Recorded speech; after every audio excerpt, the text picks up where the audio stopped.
નમસ્કાર વિદ્યાર્થી મિત્રો, તમારું હાર્દિક સ્વાગત છે સમર્પણ એજ્યુકેશન હબની નીટ ઓનલાઈન બાયોલોજી બેચમાં. હું પન્ના પટેલ છેલ્લા 6 વર્ષથી નીટ સીબીએસઈ અને જીએસઈબીના વિદ્યાર્થીઓને બાયોલોજી ભણાવું છું. અને વિદ્યાર્થી મિત્રો, આપણો આ જે બેચ છે કે જે બેચમાં આપણે 3 ચેપ્ટર કમ્પ્લીટ કરી નાખ્યા છે ક્લાસ 12ના, અને ચોથું ચેપ્ટર ચાલે છે કે જેમાં આપણે પ્રથમ દિવસે શું જોયા હતા, મેન્ડલના આનુવંશિકતાના નિયમો તેની વાત કરી હતી કે મેન્ડલે વતારાના છોડ પર પ્રયોગ કર્યા હતા, કેટલા વર્ષો સુધી પ્રયોગ કર્યા હતા, કયા લક્ષણોને ધ્યાનમાં રાખીને પ્રયોગ કર્યા હતા એ જોયું હતું. બીજા લેક્ચરમાં આપણે એક જનીનનું વારસાગમન એટલે એક સંકરણનો પ્રયોગ જે મેન્ડલે કર્યો હતો તે જોયું હતું. ત્રીજા લેક્ચરમાં અપૂર્ણ પ્રભુતા અને સહપ્રભાવિતા જોઈ હતી, અને ચોથા લેક્ચરમાં દ્વિસંકરણનો પ્રયોગ જે મેન્ડલે કર્યો હતો તે જોયો હતો. આજે આપણો લેક્ચર છે 5મો લેક્ચર, જેની અંદર આજનો આપણો જે ટોપિક છે એ છે આનુવંશિકતાનો રંગસૂત્રીયવાદ. તો વિદ્યાર્થી મિત્રો, ટોપિક ઇમ્પોર્ટન્ટ છે. નોટ પેન લઈને રેડી થઈ જાઓ, એનસીઆરટી લઈને રેડી થઈ જાઓ, કારણ કે ઇમ્પોર્ટન્ટ પોઈન્ટ હશે તે હાઇલાઇટ પણ તમારે કરવાના છે. તો ચાલો આપણે ક્લાસ શરૂ કરીએ છીએ. સૌથી પહેલાં આપણે આનુવંશિકતાના રંગસૂત્રીયવાદની જો વાત કરીએ તો આજે આનુવંશિકતાના રંગસૂત્રીય અનુસાર શું કહેવામાં આવેલું કે જે જનીનો જે છે, જનીનો આનુવંશિકતાના મૂળભૂત એકમો છે.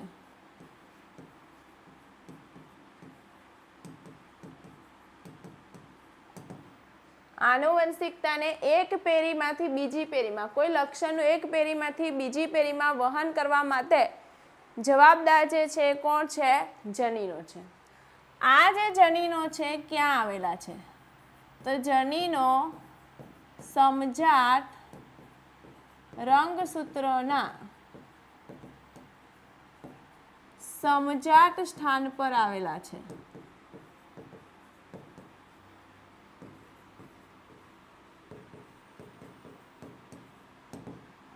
આવું કોણ કહે છે? આનુવંશિકતાનો રંગસૂત્રીયવાદ કહે છે. સમજાત રંગસૂત્રના સમજાત સ્થાન પર જનીન આવેલા છે એનો મતલબ શું થાય? સમજો કે આ એક જનીન છે, આ એક રંગસૂત્ર છે.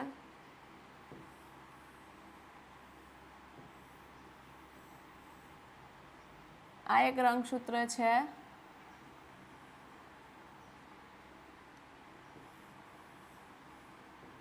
આ એક રંગસૂત્ર છે.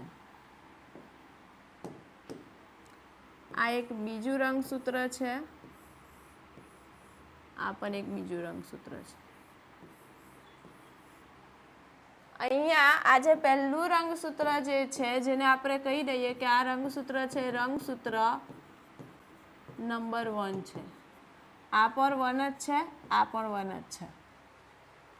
બીજું જે છે એ શું છે? તો બીજું જે છે એ પણ રંગસૂત્ર નંબર 2 છે. બરાબર? આ પણ 2 છે અને આ પણ 2 છે. હવે કોઈ લક્ષણનું જે જનીન છે તો સમજીએ કે ચલો જનીન 1, જનીન 1, તો એ જનીન 1 અહીંયા આવેલું છે, તો અહીંયા પણ જનીન 1 જ આવેલું છે. એવી જ રીતે હું વાત કરું તો અહીંયા આવેલું છે જનીન 2, રંગસૂત્ર 2 પર શું આવેલું છે? જનીન 2. તો અહીંયા પણ જનીન 2 જ આવેલું છે. બરાબર? આ સમજાત રંગસૂત્ર છે તેના સમજાત સ્થાન પર જ જનીનો આવેલા છે. અને જનીનના કેટલા 2 વૈકલ્પિક કારક હોય? જનીનના 2 વૈકલ્પિક કારક હોય.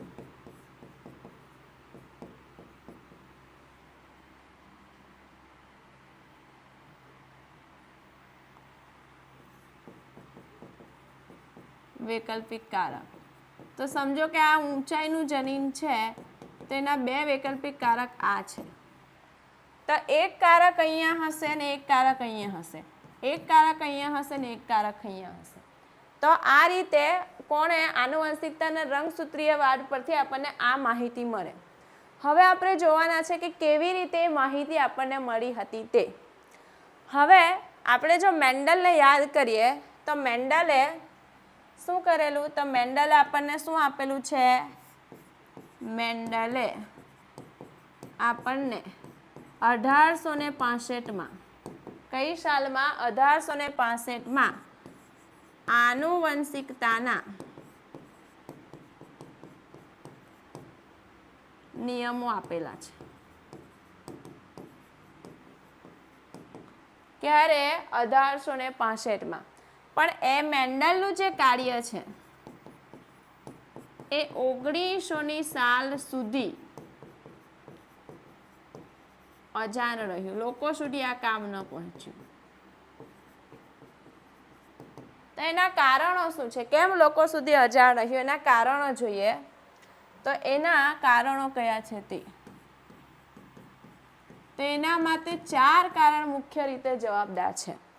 પહેલું કારણ શું છે, તો અત્યારે તમે જો એક નાની વાત છે, વોટ્સઅપ પર કોઈએ કીધું આખી દુનિયામાં ફેલાતા 5 મિનિટ બી નથી લાગતી, પણ તે સમયે આવું કોઈ વોટ્સઅપ નહીં હતું, કોઈ ઇન્સ્ટાગ્રામ નહીં હતું, કોઈ ફેસબુક નહીં હતો.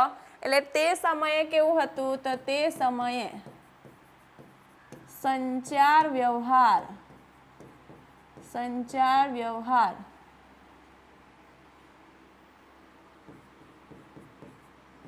સરળ ન હતો. શું સરળ ન હતો, સંચાર વ્યવહાર સરળ ન હતો.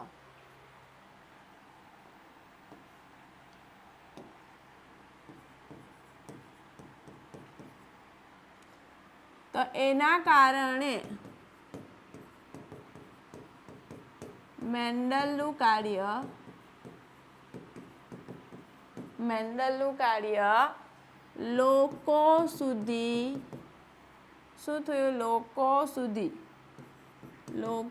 સુધી ન પહોંચી શક્યું. પહેલું કારણ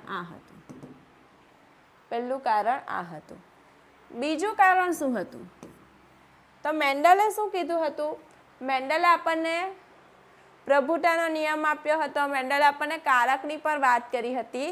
શું જોયું હતું મેન્ડલે, કે જ્યારે એણે એક સંકરણનો પ્રયોગ કર્યો ત્યારે F1 પેઢીમાં સંતતિ કોઈ એક પિતૃને મળતી આવતી હતી, પરંતુ F2 પેઢીમાં સંતતિ જે છે એ બંને પિતૃને મળતી આવતી હતી. ત્યારે મેન્ડલે કીધું હતું કે કંઈક એવું છે કે જે એક પેઢીમાંથી બીજી પેઢીમાં સ્થાયી સ્વરૂપે વહન પામે છે, અને મેન્ડલે એને કારક કીધું હતું. અને એ જનીન છે, એ કારક જે છે કે જે લક્ષણોનું એક પેઢીમાંથી બીજી પેઢીમાં વહન કરવા માટે જવાબદાર છે, એવું મેન્ડલે કીધું હતું. હવે જો ત્યારે જોવા જઈએ તો તે સમય દરમિયાન લોકો પણ શું જોઈ રહ્યા હતા, કે પ્રકૃતિમાં સતત વિવિધતા આવી રહી છે. તો જો મેન્ડલ એવું કહે છે કે એ જે કારક છે એ સ્થાયી સ્વરૂપે એક પેઢીમાંથી બીજી પેઢીમાં વહન પામે, એના વૈકલ્પિક કારકો જન્યુ દરમિયાન છૂટા પડે છે પણ એ સંમિશ્રિત થતા નથી. તો જો એ સંમિશ્રિત ના થતા હોય તો પ્રકૃતિમાં વિવિધતા જોવા મળે નહીં. તો તે સમયે આ પણ પ્રોબ્લેમ થયેલો. શું કીધું, કે લોકો શું જોતા હતા, લોકો પ્રકૃતિમાં સતત વિવિધતા જોઈ રહ્યા હતા. અને મેન્ડલે શું કીધું હતું, મેન્ડલે લક્ષણો સ્થાયી એકમ અને તેના અલગ અલગ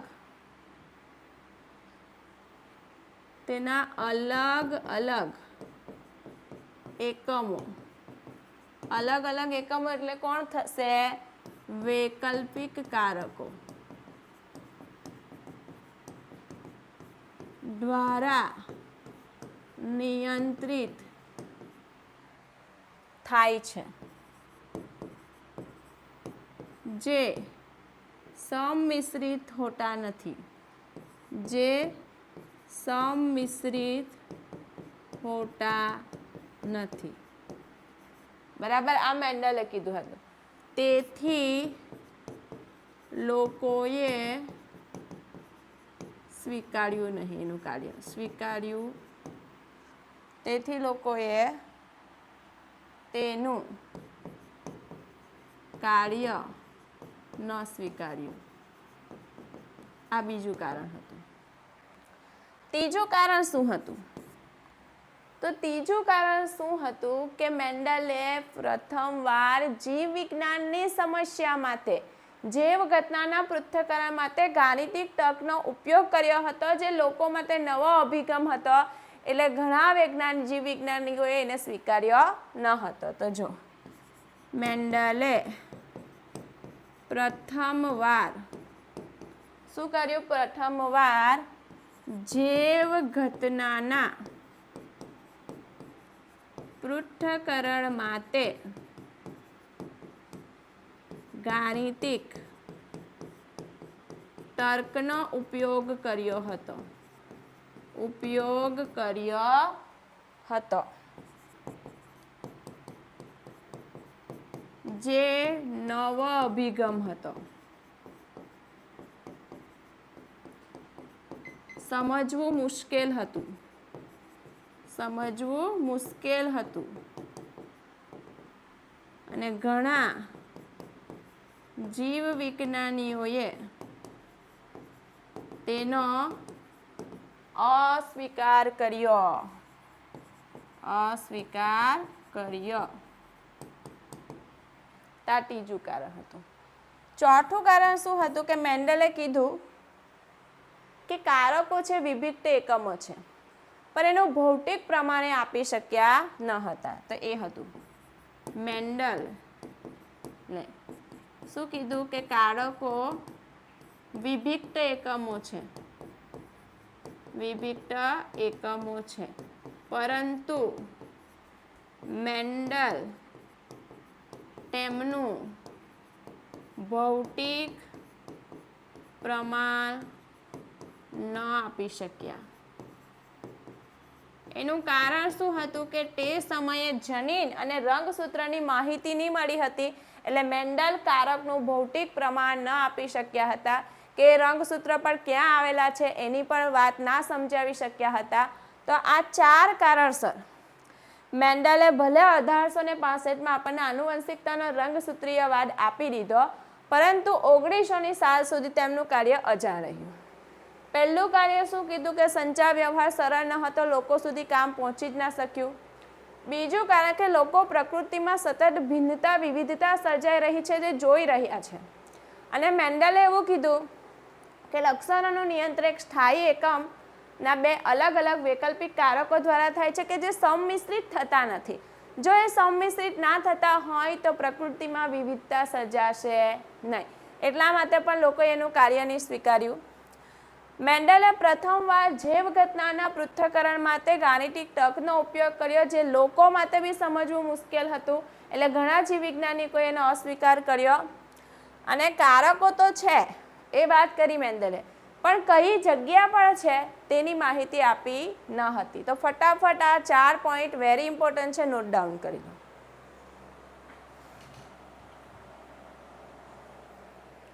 ચલો હવે આપણે આગળ જોઈએ.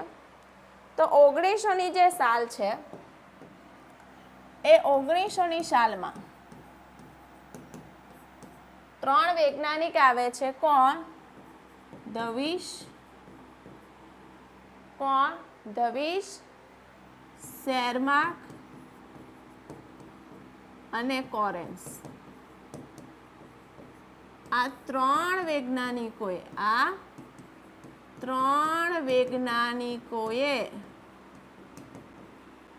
શું કર્યું?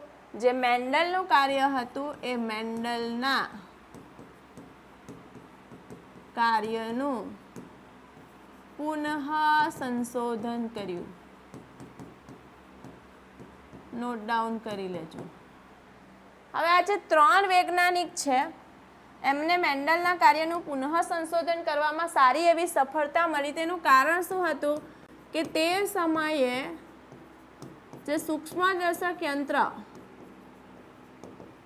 માઇક્રોસ્કોપ જે છે એમાં તકનિકમાં એટલે કે એમાં સારા એવા ચેન્જીસવાળા ખૂબ સરસ ઇલેક્ટ્રોનિક માઇક્રોસ્કોપની પણ શોધ થઈ ગયેલી હતી.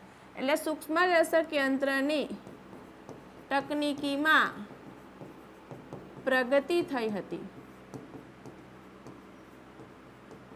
એટલા માટે શું થાય છે કે એટલા માટે આ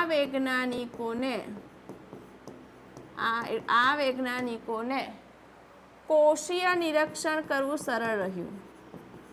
કોષીય નિરીક્ષણ કરવું શું રહ્યું? સરળ રહ્યું. એમણે શું જોયું તે જો. એમણે જોયું કે જે કોષ છે એનું જે કોષ કેન્દ્ર છે, આ કોષ છે અને આ એનું કોષ કેન્દ્ર છે. તો આ જે કોષ કેન્દ્ર છે કે જેમાં એમણે આવી દોરી જેવી રચનાઓ જોઈ. શું જોઈ? દોરી જેવી રચનાઓ. દોરી જેવી રચના. દોરી જેવી રચના જોઈ.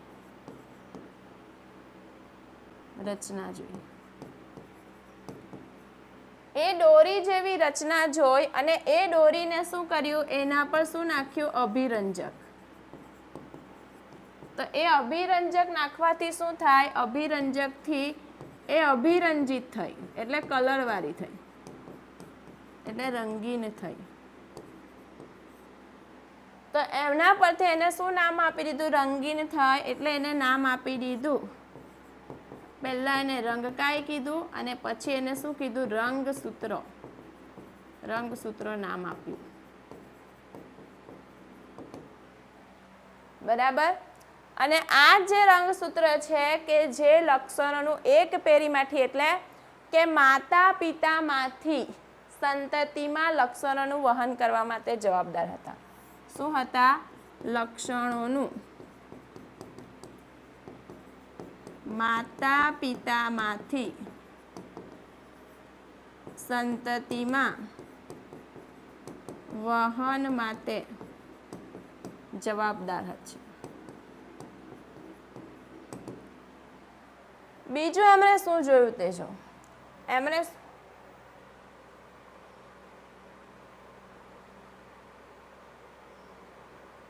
1 મિનિટ.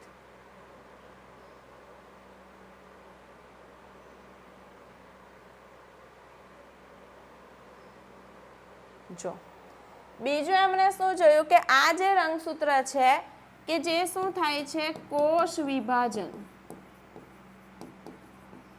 શું થાય છે કે કોષ વિભાજન પહેલા એ શું થાય? સ્વયં જનન પામે. સ્વયં જનન પામે એટલે શું થશે કે અહીંયા એ જે છે આ રીતે ડબલ થઈ જશે. શું થશે? ડબલ થશે. અને પછી શું થાય? કોષ વિભાજન થાય. પછી કોષ વિભાજન થાય. આ પણ એમણે જોયું. નોટ ડાઉન કરી લેજો.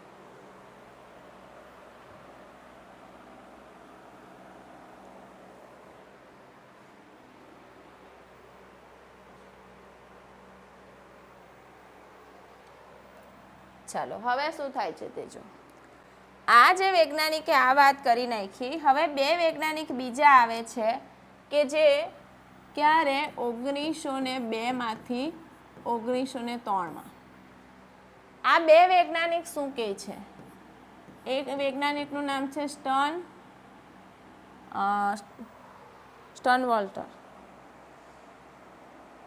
વાલ્ટર સ્ટર્ન.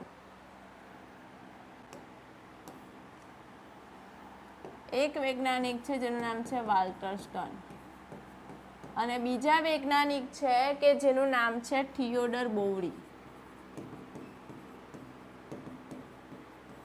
આ બે વૈજ્ઞાનિક જે છે એ શું કહે છે કે જે નવી માહિતી લઈને આવે છે એટલે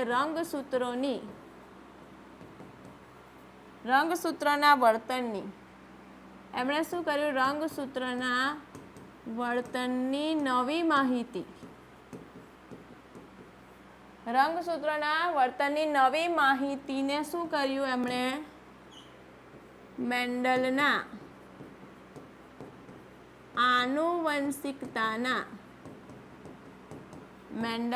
આનુવંશિકતાના નિયમો સાથે જોડ્યું.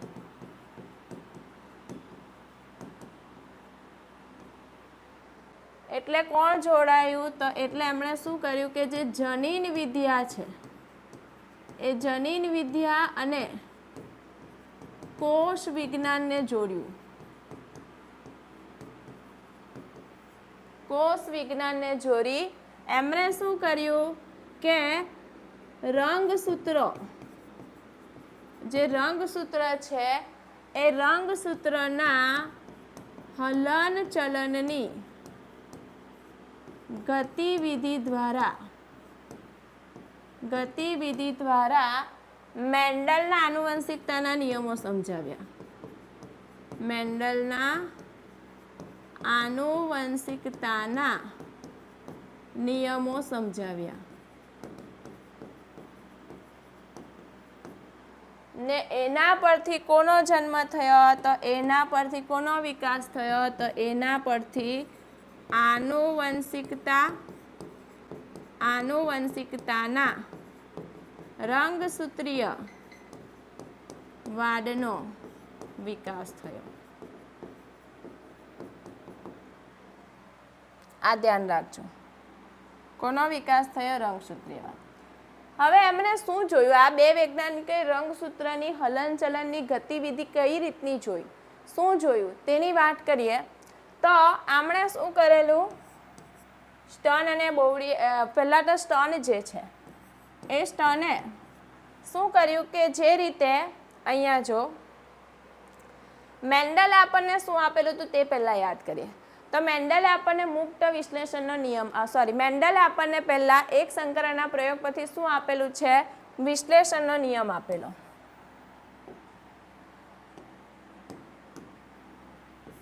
મેન્ડલે આપણને શું આપેલું? વિશ્લેષણનો નિયમ.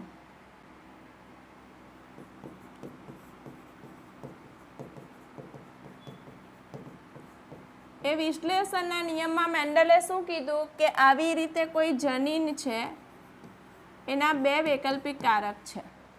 તો એ બે વૈકલ્પિક કારકનું જ્યારે જન્યુ નિર્માણ થાય ત્યારે બંને વૈકલ્પિક કારક એકબીજાથી આ રીતે સ્વતંત્ર રીતે વિશ્લેષણ પામે અને એક જન્યુમાં એક જ વૈકલ્પિક કારક જશે. આવું મેન્ડલે આપણને વિશ્લેષણનો નિયમ આપેલો હતો. હવે સ્ટર્ન અને બોવરીએ જ્યારે રંગસૂત્રની ગતિવિધિ, બરાબર, હલનચલનની ગતિવિધિનો અભ્યાસ કર્યો ત્યારે એમણે પણ શું જોયું કે આવી રીતે કોઈ કોષ છે. ચલો એને હું આગળની આકૃતિ. એમણે શું જોયું કે સમજો કે આ એક કોષ છે. આ કોષ છે કે જેમાં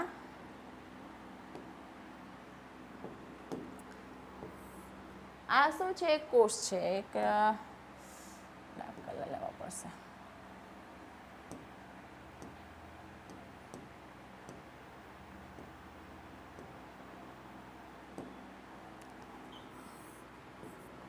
દેખાય છે? કલર નથી દેખાતો. કલર આપણે બરાબર લેવો પડશે કે જે વ્હાઈટમાં પણ દેખાય.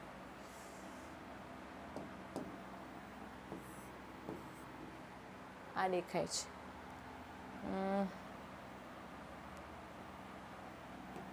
ચલો, આ દેખાય છે. તો અહીંયા શું છે?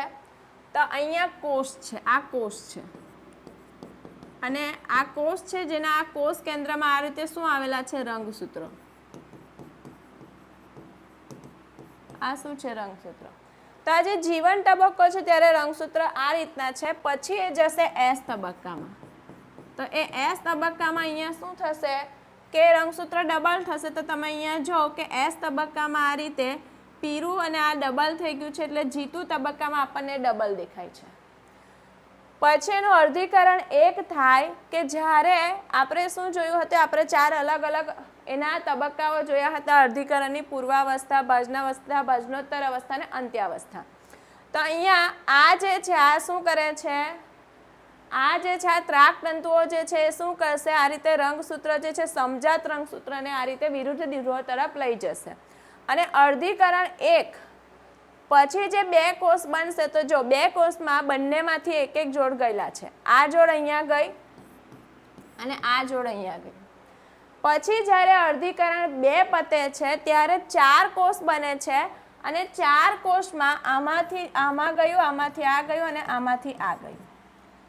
શું થયું કે જન્યુ નિર્માણ સમયે જો અહીંયા એક રંગસૂત્રની જોડ છે પણ જન્યુ નિર્માણ સમયે જ્યારે જનન કોષ બને છે ત્યારે એક જ સૂત્રિકા એક જનન કોષમાં જાય છે. જેવું મેન્ડલે આપણને વિશ્લેષણમાં નિયમમાં કીધું હતું કે જ્યારે કોઈ વૈકલ્પિક બરાબર કોઈ જનીનના 2 વૈકલ્પિક કારક છે પણ જ્યારે જન્યુ નિર્માણ થશે ત્યારે બંને વૈકલ્પિક કારક એકબીજાથી સ્વતંત્ર રીતે છૂટા પડે. તેવી જ રીતે તમે અહીંયા જોઈ શકો છો કે પહેલાં તો એક કોષમાં બંને મતલબ 4 જોડ હતી, 4 જોડ સ્વતંત્ર રીતે વિશ્લેષણ પામીને અલગ અલગ કોષમાં ગઈ. પછી જ્યારે ફાઇનલી જન્યુ નિર્માણ થયું ત્યારે દરેક કોષમાં બંને સાથે નથી જતી પણ દરેકમાં રંગસૂત્રમાંથી ખાલી એક જ રંગસૂત્રિકા જાય છે. આની એક ગઈ છે, આની એક ગઈ છે, આની એક ગઈ છે, આની એક ગઈ છે. તો મેન્ડલે જે વિશ્લેષણનો નિયમ કીધો હતો તે જ રંગસૂત્રની ગતિવિધિ હલનચલનની ગતિવિધિમાં પણ સ્ટર્ન અને બોવડીએ જોયું અને આના પરથી એમણે શું સાબિત કર્યું, મેન્ડલનો જે વિશ્લેષણનો નિયમ છે એ વિશ્લેષણના નિયમને સાર્થક કર્યો. ચાલો ધ્યાન આપજો. આપણે શું જોતા હતા, આની વાત આપણે કરી નાખી. પછી આપણે શું જોયું કે વોલ્ટર સ્ટર્ન અને થિયોડોર બોવરી આપણને આનુવંશિકતાનો રંગસૂત્રીય વાદ આપેલો છે. કેવી રીતે આપેલો છે? તો એમણે કીધું કે રંગસૂત્રના વર્તનની જે નવી માહિતી મળી તેને એમણે આનુવંશિકતાના નિયમો સાથે જોડી દીધી.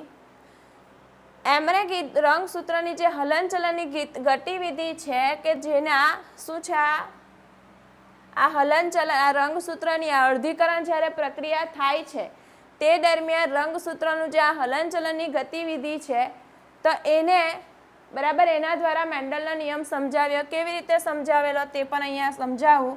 તો કે આ જનીન છે બરાબર, જનીન છે લક્ષણ, ચલો લક્ષણ છે ઊંચાઈ. તો આ જનીન છે એના 2 વૈકલ્પિક કારક છે બરાબર, આ રીતે 2 વૈકલ્પિક કારક છે. એનું જ્યારે જન્યુ નિર્માણ થાય ત્યારે આ બંને આ રીતે સ્વતંત્ર રીતે વિશ્લેષણ પામે. તેમાં તમે જો આ બંને આ રીતે સ્વતંત્ર રીતે વિશ્લેષણ પામે અને જે જન્યુ બનશે, આ જે જન્યુઓ બન્યા તો બંનેમાંથી કોઈ એક જ જશે બરાબર. આવું કેમ થયું એની વાત કરીએ તો શું કહેવામાં આવેલું કે જે જનીન જે છે એનો વ્યવહાર કેવો છે, રંગસૂત્ર જેવો જ છે. જનીનનો વ્યવહાર રંગસૂત્ર જેવો જ છે.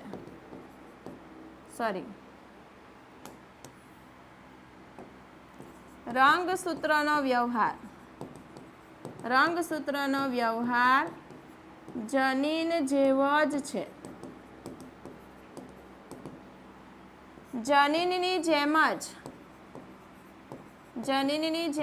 જ રંગસૂત્ર પણ શું છે, રંગસૂત્ર પણ જોડમાં આવેલા છે. કેવા આવેલા છે? જોડમાં આવેલા છે. અને જનીન સમજાત રંગસૂત્રોના સમજાત સ્થાન પર આવેલા છે.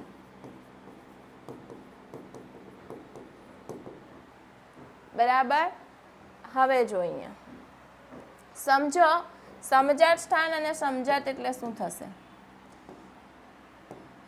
ચાલો અહીંયા આપણે સમજી લઈએ કે અહીંયા કોઈ જનીન આવેલું છે બરાબર, અહીંયા કોઈ જનીન આવેલું છે. એનો વૈકલ્પિક કારક અહીંયા A અને અહીંયા B છે. કોઈ જનીનના બે વૈકલ્પિક કારક A અને B છે બરાબર. ડબલ થયા એટલે અહીંયા પણ આ રીતે ડબલ થઈ ગયા બરાબર. અહીંયા આ રીતે શું થયું, એ પણ અહીંયા આવી રીતે ગયા, અહીંયા પણ આવી રીતે ગયા, અહીંયા પણ આવી રીતે ગયા, ઓકે, અહીંયા પણ આવી રીતે ગયા, અહીંયા પણ આવી રીતે ગયા. હવે આ છૂટા પડશે એટલે આમાંથી આ જશે, આમાંથી આ જશે, આમાંથી આ જશે, આમાંથી આ જશે. તો જો આ બંને સાથે નથી રહેવાના વૈકલ્પિક કારક.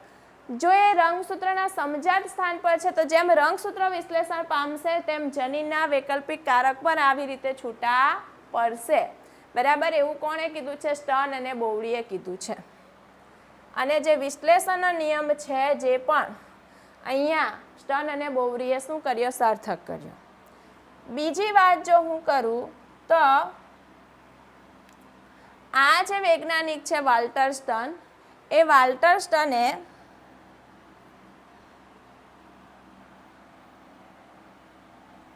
અહીંયા લખું છું,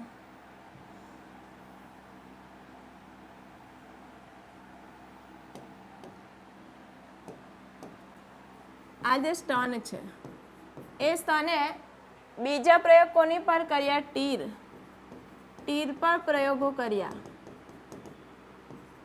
કર્યા ત્યારે પણ આ જ પરિણામ મળ્યું. શું મળ્યું? ત્યારે પણ આ જ પરિણામ મળ્યું કે શું મળેલું ત્યારે? કે રંગસૂત્ર જોડમાં છે.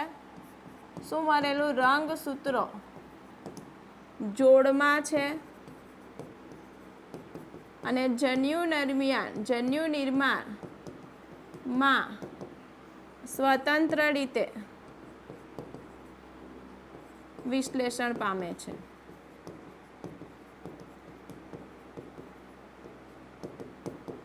આ જોયું. અને થિયોડર બોવરીએ સમુદ્રી અડચણ પર પ્રયોગ કરેલો.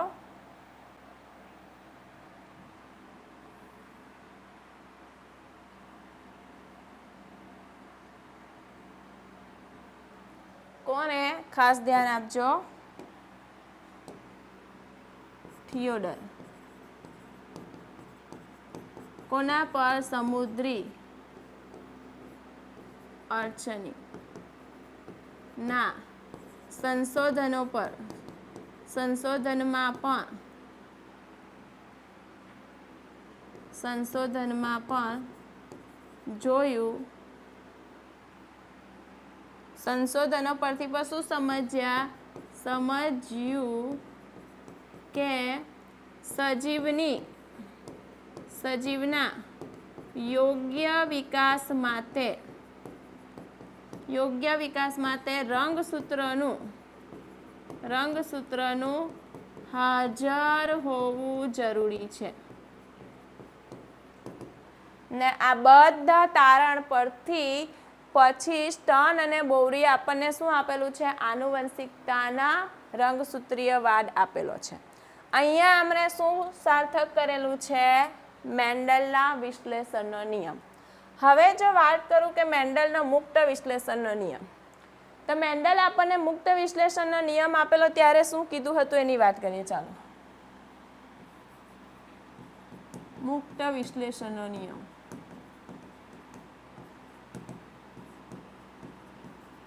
કોને આપેલો? આપણને મેન્ડલે. ત્યારે મેન્ડલે આપણને શું કીધું હતું?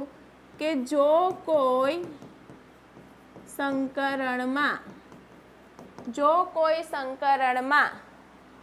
લક્ષણોની બે જોડ સાથે હોય ત્યારે જન્યુ નિર્માણ સમયે બંને લક્ષણની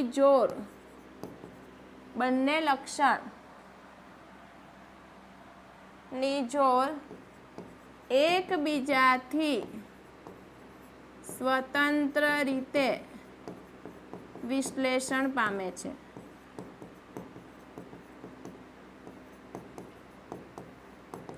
એમણે શું કર્યું હતું કે પીળા અને ગોર અને ખરબચડા અને લીલા એ બંને વચ્ચે સંકરણ કરાવ્યું ત્યારે એને F2 પેઢીમાં પીળા સાથે ખરબચડા પણ મળેલા અને ખરબચડા સાથે પીળા પણ મળેલા, બરાબર. તો એ રીતના પરથી એમણે મુક્ત વહેંચણીનો નિયમ આપેલો. અહીંયા તમે જોઈ શકો છો આપણી NCERTની આકૃતિ છે, શું છે તે જો. અહીંયા આ જે છે ઓરેન્જ કલરના લાંબા છે, ગ્રીન કલરનું ટૂંકું છે. આ બાજુ પીળા કલરનું લાંબુ છે, લાલ કલરનું ટૂંકું છે. પહેલાં આપણે આનો અભ્યાસ કરીએ, પછી આપણે આનો અભ્યાસ કરશું. અહીંયા આ રીતે કોષ છે. આ અર્ધીકરણ 1 અહીંયા કમ્પ્લીટ થઈ ગયું છે. કયું કમ્પ્લીટ થઈ ગયું છે? અર્ધીકરણ 1. ત્યારે કોષ પાસે આ રીતે રંગસૂત્રની જોડ છે. જ્યારે અર્ધીકરણ 2 થશે ત્યારે શું થાય કે આ બંને આ રીતે શું થાય છે, આ જોડ આમાં આવી ગઈ અને આ જોડ આમાં આવી ગઈ. સારી, આ અર્ધીકરણ, હા અહીંયા પ્રૂવ 1 મિનિટ સિમ્પલ રીતે આ કોષ છે, એ કોષનું જ્યારે અર્ધીકરણ 1 કમ્પ્લીટ થાય છે ત્યારે જો આ રીતના 2 કોષ બને છે અને બંને કોષમાં આ રીતે એક એક આ બાજુની જોડ છે, આ બાજુની જોડ આમાં આવી ગઈ અને આ બાજુની જોડ આમાં આવી ગઈ. જ્યારે જનન કોષ બનશે ત્યારે આમાંથી આ અહીંયા આવશે, આમાંથી આ અહીંયા આવશે, આમાંથી આ અહીંયા આવશે. હવે તમે બીજી બાજુ જો, આમાં શું છે કે ઓરેન્જ સાથે ગ્રીન છે, આમાં ઓરેન્જ સાથે લાલ છે અને પીળા સાથે લીલું છે.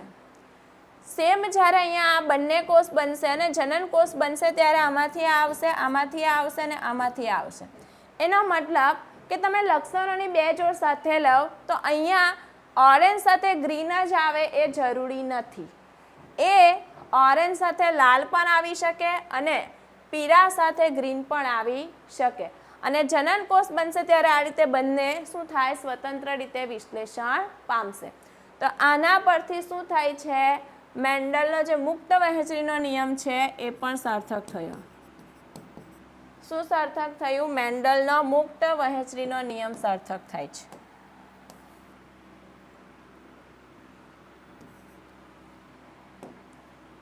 મેન્ડલનો મુક્ત વહેંચણીનો નિયમ સાર્થક થાય. ખબર પડી શું છે? જો આવું જ આવવું જરૂરી નથી, આની સાથે આ પણ આવી શકે અને આની સાથે આ પણ આવી શકે, બરાબર. ચાલો હવે અહીંયા જો આપણે NCERTમાં એક કોષ્ટક આપેલું છે, રંગસૂત્ર અને જનીનના વર્તુળની સરખામણી કરેલી છે. નીચે એવું પૂછેલું છે કે કોલમ A અને B માંથી કયું રંગસૂત્રનું છે ને કયું જનીનનું છે, બરાબર. આ નિર્ણય તમે કેવી રીતે લીધો એ પૂછેલું છે. તો અહીંયા એમાં કીધું છે કે જે જોડમાં હોય છે, અહીંયા બી સેમ કીધું છે જોડમાં હોય તો જનીનો બી જોડમાં હોય છે, રંગસૂત્ર બી જોડમાં હોય છે. જન્યુ નિર્માણ દરમિયાન એવી રીતે વિશ્લેષણ પામે કે જન્યુમાં પ્રત્યેક જોડમાંથી માત્ર એક જ જન્યુમાં પ્રવેશે. એટલે જો આ જોડ છે, આ જોડ છે, આ જોડ છે, આ જોડ છે, તો આમાંથી એક જ આવશે જન્યુમાં, બરાબર. અહીંયા બીજું જન્યુ બનશે તો એમાં આ આવશે. જન્યુ દરમિયાન વિશ્લેષણ પામે છે, જોડમાંથી એક જ જન્યુને પ્રાપ્ત થાય, એક જ જન્યુને પ્રાપ્ત થાય. એટલે અહીંયા આપણે વૈકલ્પિક કારક આ જે હશે તો એક જન્યુને આ પ્રાપ્ત થશે, બીજાને આ પ્રાપ્ત થશે. તો આના પરથી બી આપણને ખબર પડે છે કે આ જે છે રંગસૂત્રની વાત કરે છે અને આ જે છે જનીનની વાત કરે છે. આગળ જો અલગ અલગ જોડ એકબીજાથી સ્વતંત્ર એટલે જો આ જોડ હતી, આ જોડ હતી સ્વતંત્ર રીતે વિશ્લેષણ પામે. અહીંયા આપણે જોયું આ જોડ હતી સ્વતંત્ર રીતે એટલે વિશ્લેષણ પામે છે. એક જોડ બીજી જોડથી સ્વતંત્ર રીતે વિશ્લેષણ પામે છે. મુક્ત વહેંચણીનો નિયમ. અલગ અલગ જોડ એટલે 2 રંગસૂત્રની જોડ છે જે એકબીજાથી સ્વતંત્ર રીતે. એક જોડ બીજી જોડથી એટલે શું હતું? પીળા ગોર એટલે રંગ હતો પીળો અને લીલો. તો એ જોડે એકબીજાથી સ્વતંત્ર રીતે વિશ્લેષણ પામી. એટલે આ વાત કરે છે જનીનની ને આ વાત કરે છે રંગસૂત્રની. બરાબર. ચલો, આના પરથી સ્ટર્ન અને બોવરીએ શું તર્ક રજૂ કર્યો? તો રંગસૂત્રની જોર બનવી અને અલગ પામવું તેની સાથે જઈ રહેલા કારકોના વિશ્લેષણનું કારણ બનશે. મેં તમને અહીંયા સમજાવ્યું તે. આ જે છે આ વૈકલ્પિક કારક છે, તો જો અહીંયા જોર બનશે પછી જેમ એનું વિશ્લેષણ પામશે રંગસૂત્રનું તેમ તેમ એ પણ શું થશે? છૂટા પડશે.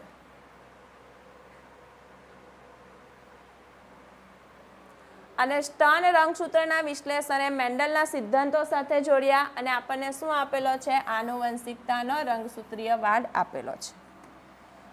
ચલો, એકવાર હું આ આનુવંશિકતાના રંગસૂત્રીયવાદને એકદમ શોર્ટમાં સિમ્પલ રીતે સમજાવું છું. રિવિઝન કરીએ છીએ, યાદ રાખવાનું છે ફટાફટ. કેવી રીતે તે જો.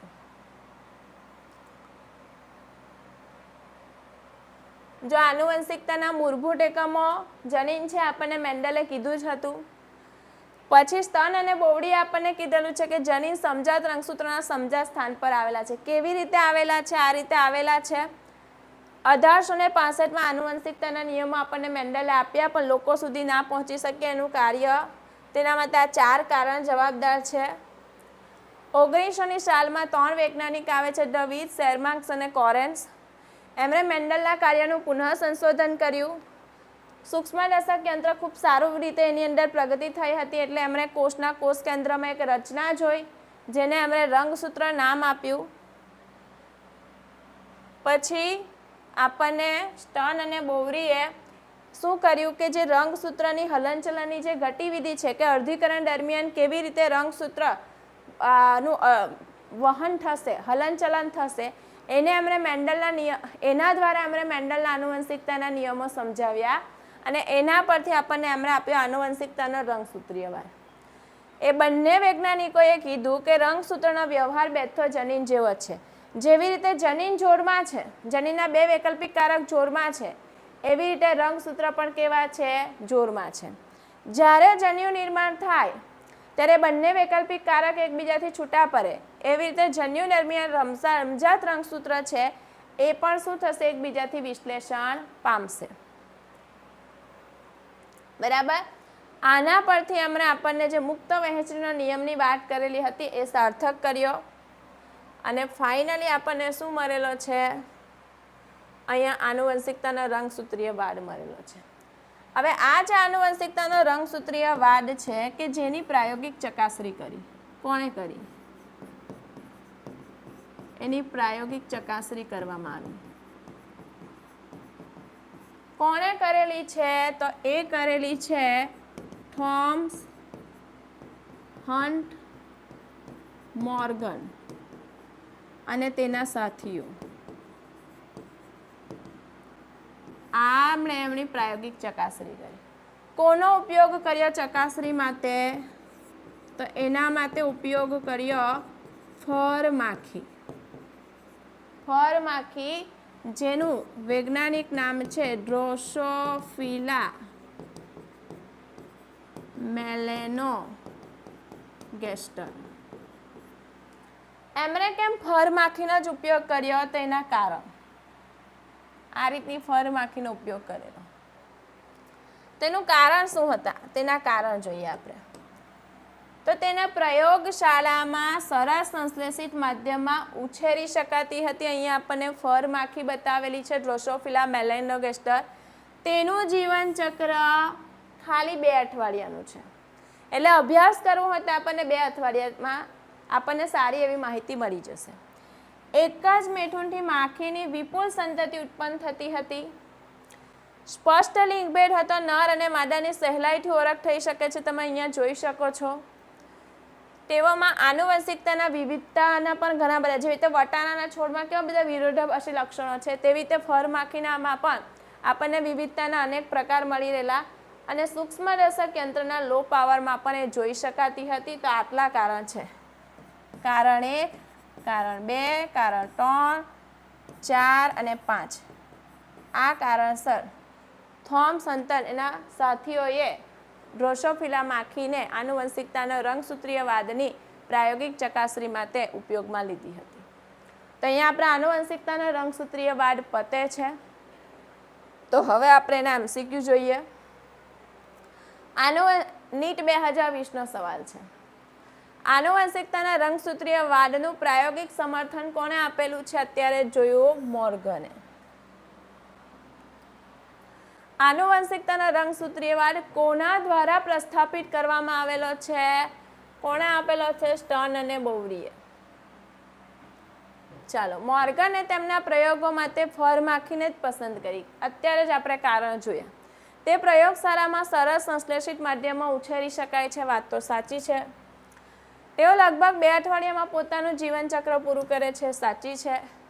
નર અને માદા માખીને સરળતાથી સ્પષ્ટ લિંગભેદ છે ઓળખી શકાય છે. વાત સાચી છે. તો અહીંયા ઓપ્શન આપેલા તમામ સાચો આવશે. નીચેનામાંથી કયું વિધાન જનીન અને રંગસૂત્રના વર્તન વચ્ચેની સમાંતરતા દર્શાવે છે? બંને જોડમાં છે. વાત બંને માટે સાચી છે. જન્યુ દરમિયાન બંને મુક્ત થાય છે અને સંતતિમાં માત્ર એક જ વહન પામે છે. આ વાત પણ સાચી છે. વિવિધ જોડના રંગસૂત્ર અને જનીનો એકબીજાથી સ્વતંત્ર રીતે વિશ્લેષણ પામે છે. આ વાત પણ સાચી છે. તો અહીંયા પણ ઓપ્શન ડી સાચો આન્સર આવશે. તો વિદ્યાર્થી મિત્રો, અહીંયા આપણે આનુવંશિકતાનો રંગસૂત્રીયવાદ કમ્પ્લીટ કરી નાખ્યો છે. આવતા લેક્ચરમાં આપણે શું જોવાના છે? વેરી ઇમ્પોર્ટન્ટ ટોપિક જોવાના છે, સહલગ્નતા અને પુનઃસંયોજન. તો આજે આપણે આટલું રાખીએ છીએ. ચાલો હવે આપણે નેક્સ્ટ લેક્ચરમાં મળીશું.